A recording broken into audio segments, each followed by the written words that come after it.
Hey everybody, this is Ryan Baus with the Abolitionist Society of Chicago.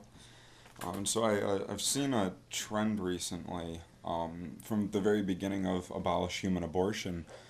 We've talked about being a salt and a light.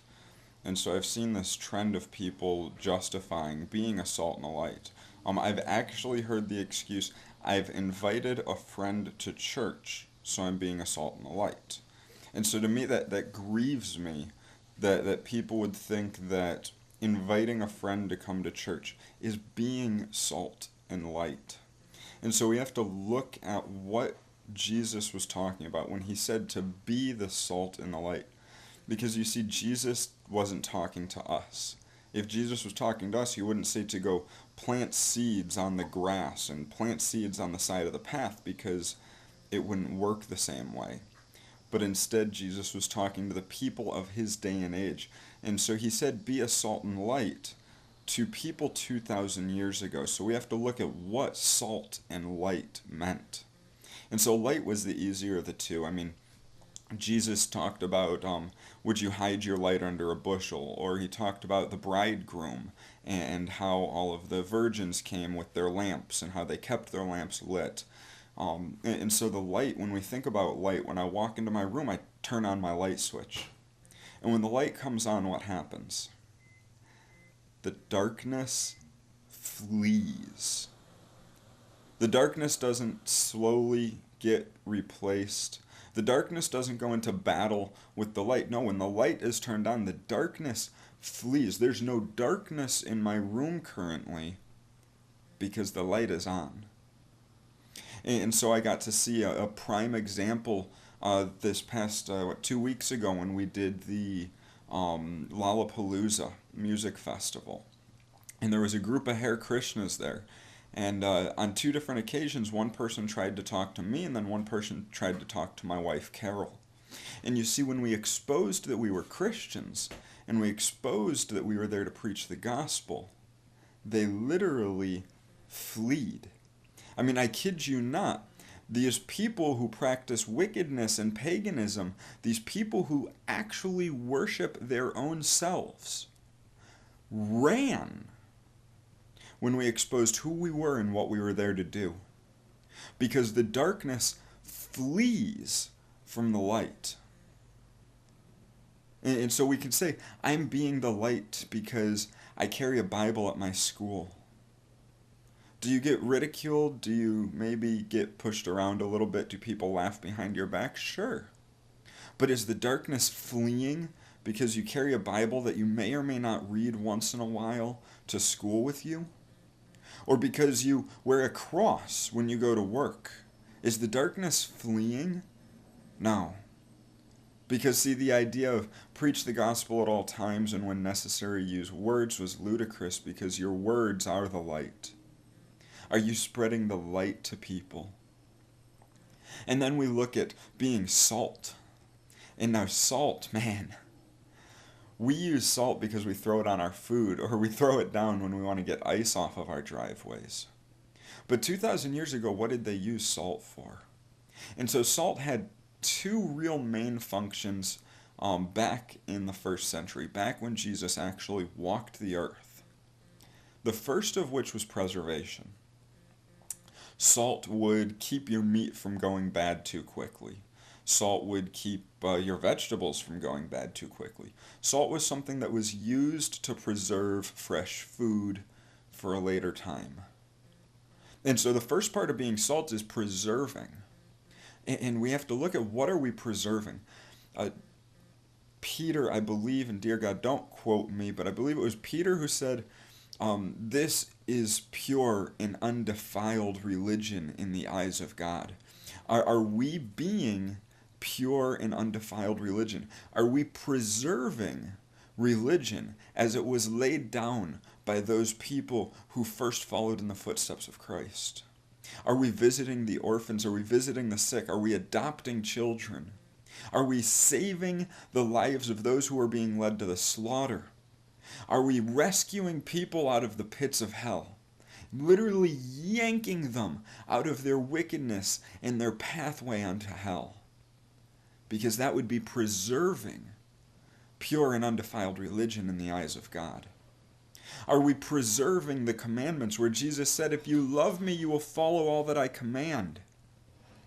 But 90% of churches in America don't even know the commands. They maybe can quote to you the 10 commandments, but Jesus gave us 300 commands.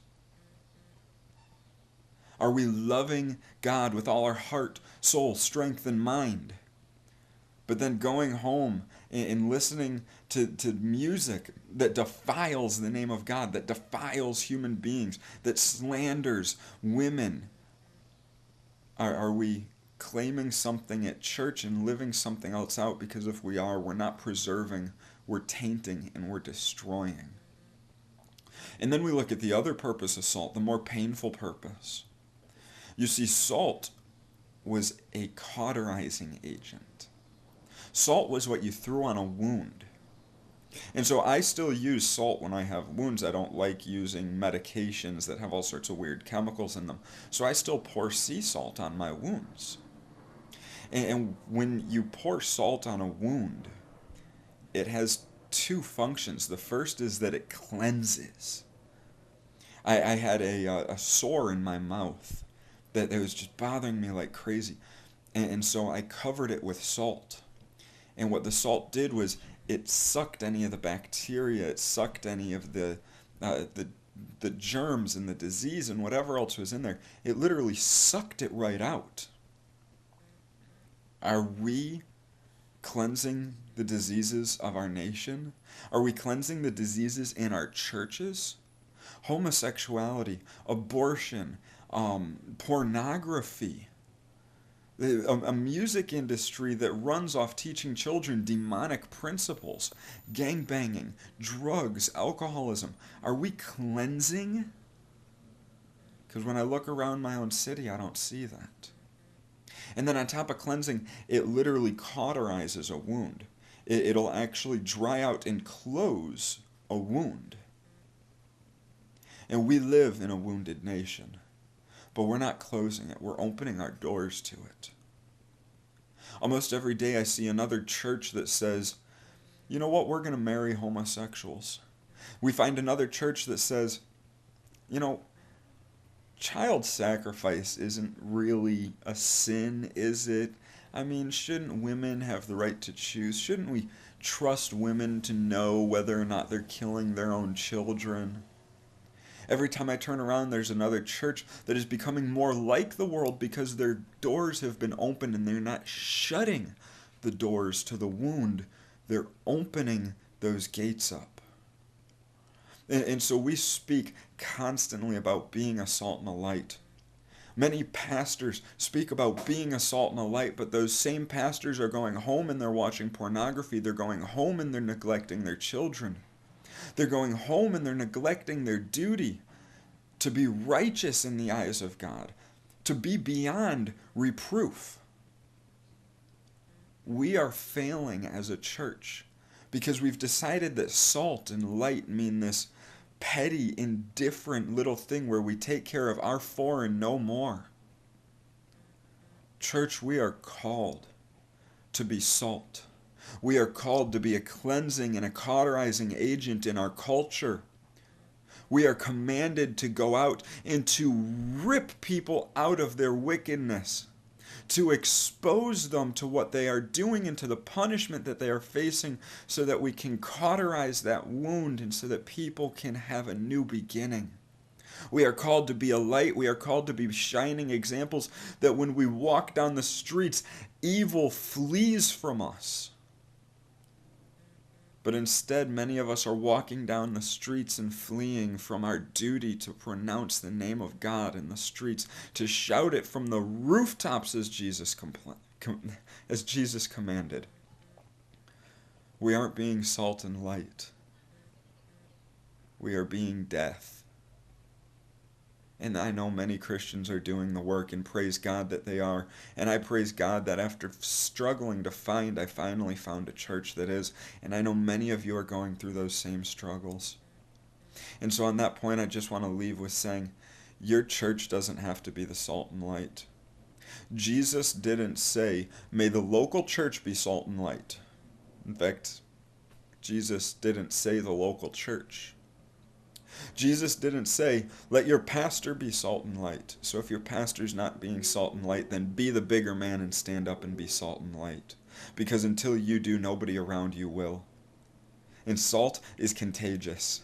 And light is contagious. And we can complain all day long that people aren't doing the work. But until you do the work yourself, you can't expect those around you to. You are the light. You are the salt of the earth.